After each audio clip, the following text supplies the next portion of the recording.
Hello and welcome to the E Potibus Unum podcast. I'm Eitan. And I'm Dan. And we're very pleased to welcome back to the podcast our guest host, Allison Green. Hi, everybody. Thanks for having me, guys. Good to see you again. Great to see you. Yeah.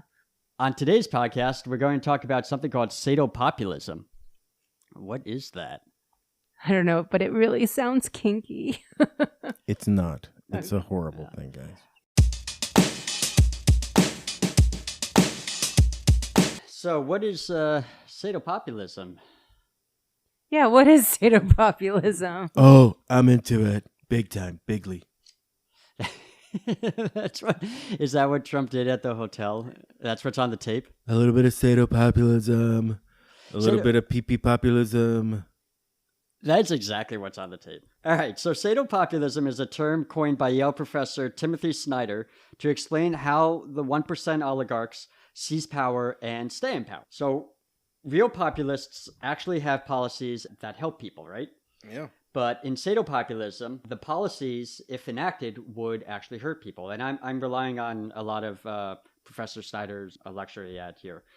So instead of laying out a vision for the future, it loops back to the past. Professor Snyder uses the example of, it's not let's make America great, it's let's make America great again. This makes his base, which leans older and wider, think back to the 40s, the 50s, and 60s. And during that time, we had some strong unions, we had a lower discrepancy in the wealth gap, and our public education was the best in the world. Oh, yeah. Those were the good old days, see? But if you really did want to make America great again, you would invest in education, lower wealth inequality, and unions, right? Absolutely. What Trump and the Republicans are doing, in fact, is they're doing the opposite. So something else that was happening during that era was high levels of racial discrimination. And if you associate the supposed, quote, greatness of that time with the racial societal hierarchy of that era, then you can conflate the policies with racial discrimination. It makes Trump's base feel that they were at the top of this societal hierarchy back then. So it's like, let's go back to before Martin Luther King had a march and a dream. Yeah. I had dreams before he did. Ain't nothing special. I mean, they really want to go back to the antebellum South is what they were, what they really want there. So basically, Sadopopulism, it really seems to speak to, number one, the wealth inequality gap. And I'm so passionate about the fact that this is one of the biggest problems we have in our society. The 1% oligarchs, this is a trend as well that we've seen there, let them eat cake. There's always been a rich part of the society that is actually suppressing the people. And we're on track that this is another revolution of that type as well. With Sadopopulism, you enact policies that cause as much pain and suffering as possible against the general public, and then you redirect that pain and anger against your so-called enemies. Exactly, yeah. So who are the enemies here? Brown people. Mm-hmm. Pretty much anyone that repugs don't like. Yeah. So minorities, Jews, people of color, Young people. LGBTQ. Yep. I mean, Transgender. We could be here all night listing. Yeah, that's the T in the LGBT, by the way. So that's pretty much anyone that Democrats support, right? So they say, okay, well, that's the other. They do that and co-opt the idea of patriotism, which is really the way they express it, thinly veiled jingoism. This is why there's a rise within the Republican Party of anti-Semitism, of anti-minorities, anti-immigration, but you don't see them protesting the fact that Trump ended an Obama-era EPA rule on chloropyrifos. It's basically a chemical. It's a pesticide that's been proven to really harm children's development. Chloropyrifos. It just took me a while to get. They don't seem to have any problem with that. They don't seem to have any problem with the nearly 700,000 people that they kicked off of food stamps just before the holidays, the majority of whom are old, infirmed, and children. Right. Actually, the numbers, once some people really looked at it, it's actually is going to be more in the millions. It wouldn't surprise me. What else don't you hear them talk about? You don't hear them talk about the climate genocide or the Republicans' attempt to kill millions of Americans by kicking them off of healthcare. Yep. You don't hear them talking about the tax scam Oh. of the Republican Party manipulating the code to take money from working Americans and give it to their billionaire friends, the welfare kings, right? Those are the job creators. These are all things that affect everybody, no matter what your political party is.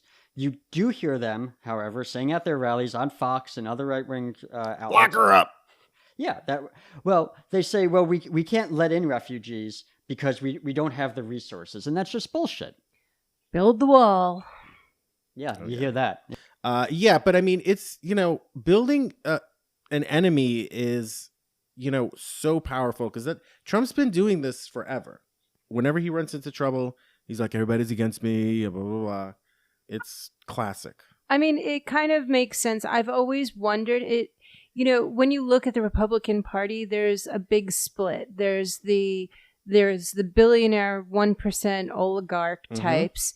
And then there are these people who he's actually manipulating and using. One of the things you don't mention is sometimes they're manipulated through religion. Yeah. But often this racism, like you were talking about, is how he's manipulating these people to work against their own self-interest.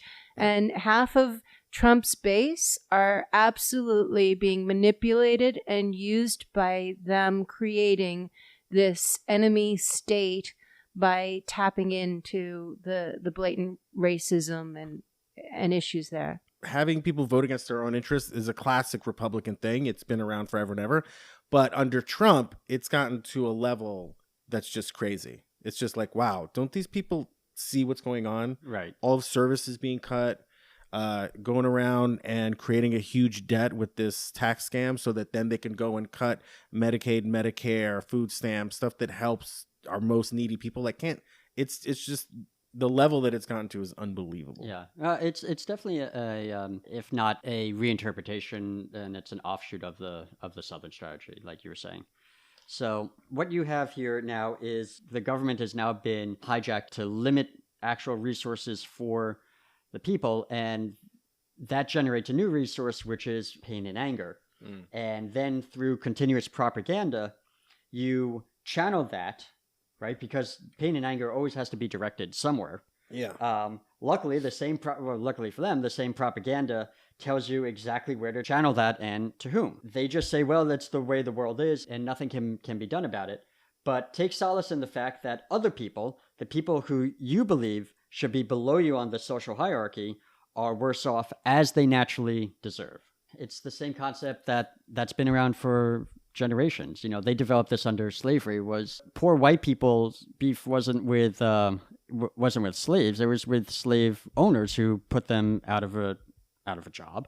And the propaganda developed as, well, at least you are better off than a slave. Exactly. Yeah, and that has percolated through the generation. So now it's you're better than a black person, and then it's you're better than a Mexican, and it's also like, they're telling black people, hey, you don't have it as bad as these Mexicans. You're not as bad as them. Yeah. It's really, just unbelievable. So instead of policies that actually help, what you have now are insults and grievances against those.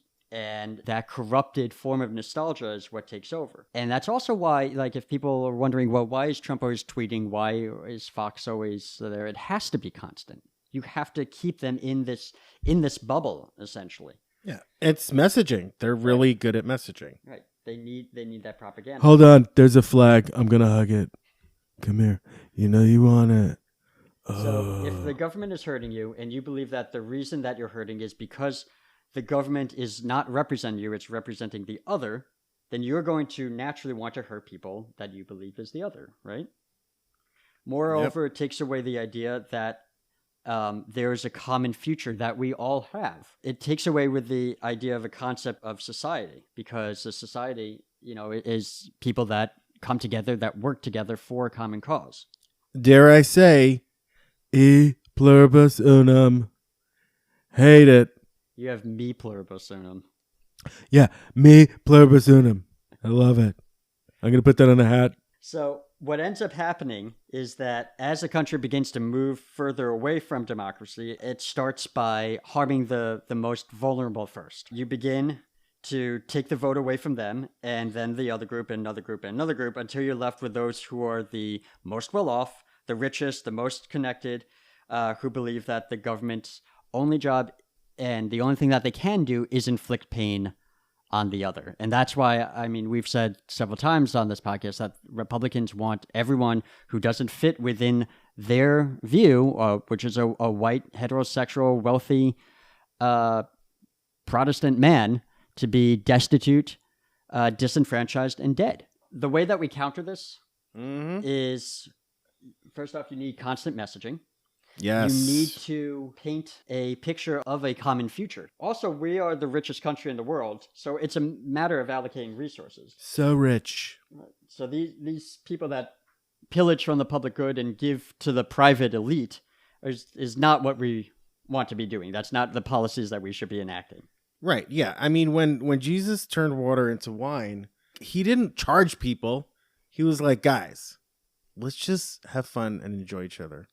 Yeah. You know? So FDR called these people the princes of privilege. And we have to remember that in this country, 60% of American wealth is inherited. They stoke these flames to keep themselves rich and, more importantly, in power. Yeah. 60%, you said? 60%. That's almost half. Wow. That's a lot. So when they come to power, which is where we are now, they know that they can't lead. They have no ideas whatsoever. They don't know how to govern. They create what Professor Snyder calls crisis and spectacle, and that's exactly what Trump is doing. Yeah. So aside from the demographic changes, with almost 70% of American seniors being white and Christian, only 29% of young adults are white and Christian. In 2018, Americans who claim no religion passed Catholics and evangelicals as the largest group on the General Social Survey, according to Vox. So it is a matter of time. It is a matter of waiting for the older generation to die out, but we also have we have to be active at this as well. And this is why it's so important to get the 48% of the nation who don't vote to get woke, because the majority of them are the young adults who are, who are not the old rich white men or old poor white men. But it's about getting them involved, because I'm not sure that we're going to change some of Trump's base, but we can certainly wake up a new one. Yeah, no, I agree wholeheartedly. Like, that would change the whole game if more people actually voted. It would change everything. And I think one way that we do that is obviously it has to come from progressive messaging. And for so long have allowed Republicans to define words like dignity, words like society. I mean, Margaret Thatcher said there is no such thing as society. There's only the individual. I mean, that's so devastating to what a country is supposed to be. To words like dignity, fair, public. And anytime that we've mentioned this in the past, they shout socialism and we just scurry, and hide in a corner. Oh, no, please don't hurt us. Please don't hurt us. It's not socialism. Well, we need to define words like that. Yeah. And even welfare. I mean, the word welfare is literally in the Constitution. That's true. The government is supposed to look out for our welfare. Absolutely. But it's turned into this thing where, people are stealing from the government, which is bullshit. The next time somebody tries to call you a socialist, remind them, America has socialism. We have post offices, we have roads, we have education prior to college where you're not being, charged a fortune. Absolutely. We have an education system. All of this is socialism. Medicare, Medicaid, Social Security, our armed forces, DARPA. We have things like GPS because of them. We have the internet.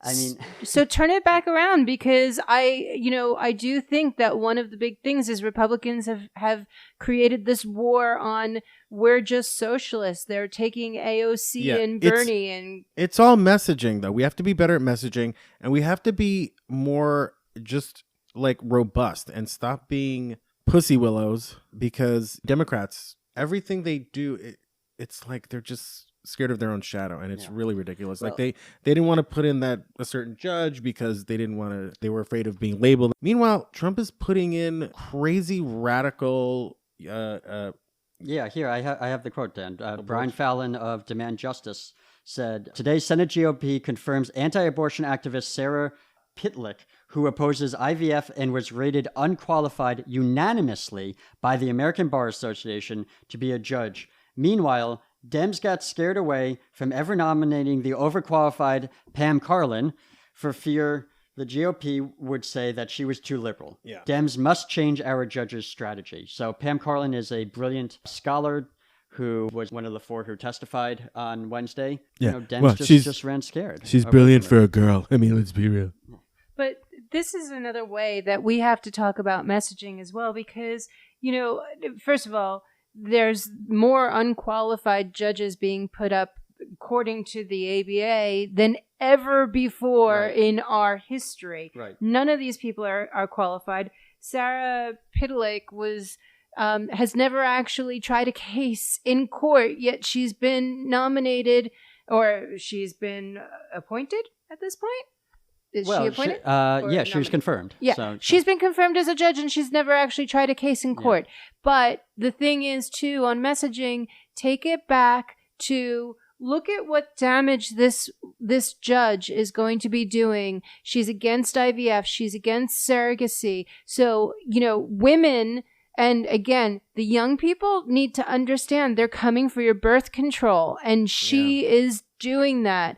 You've got the LGBTQ community, surrogacy. This judge is going to be going up against that. I think we have to reach the young people to understand how this is going to impact them.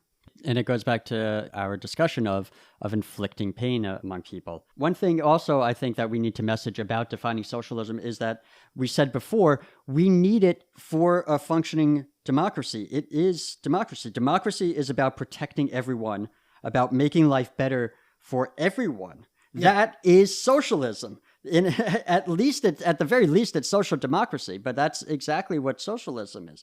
Social democracy is what protects capitalism, which is what they all care about and what they're worried about, right? It protects capitalism. Social democracy is what protects America from fascism. And there's also nothing that says that we can't have both socialism and capitalism. They take capitalism to an extreme. They take the socialism argument to another extreme. They want zero socialism, and they want more beyond 100% in capitalism. They want to corrupt capitalism and argue socialism. I'm gonna piggyback off of Professor Snyder and call this Sadocapitalism. That's what they have. It's Sadocapitalism. Yep.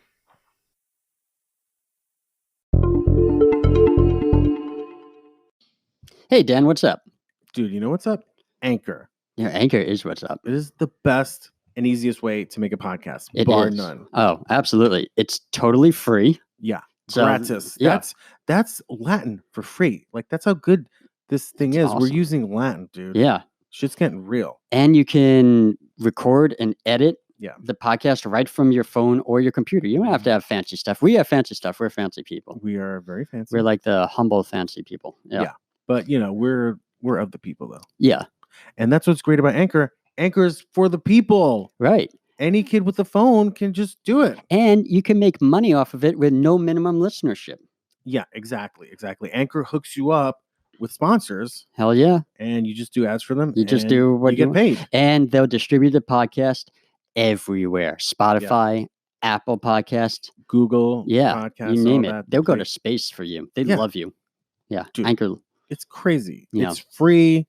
And it has a lot of great tools. You can do these little videos for like social media and stuff that they make for you, and it's amazing. And it's free. So download the free Anchor app or go to anchor.fm to get started.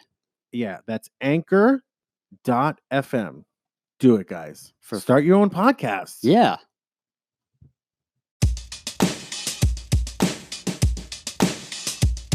Everyone, please go to anchor.fm/epodibus to help us out.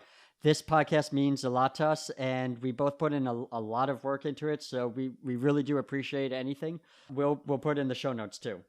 Yeah, and you can find us everywhere at epodibus, EPODIBUS. You can find us on Twitter there, and that's our email, Gmail. and just Google it, and you can find our podcast. That was the cat saying Epodibus. Yeah, the cat is trying to learn English. Yeah. Remember, messaging is only half the battle. Mobilization is the other half.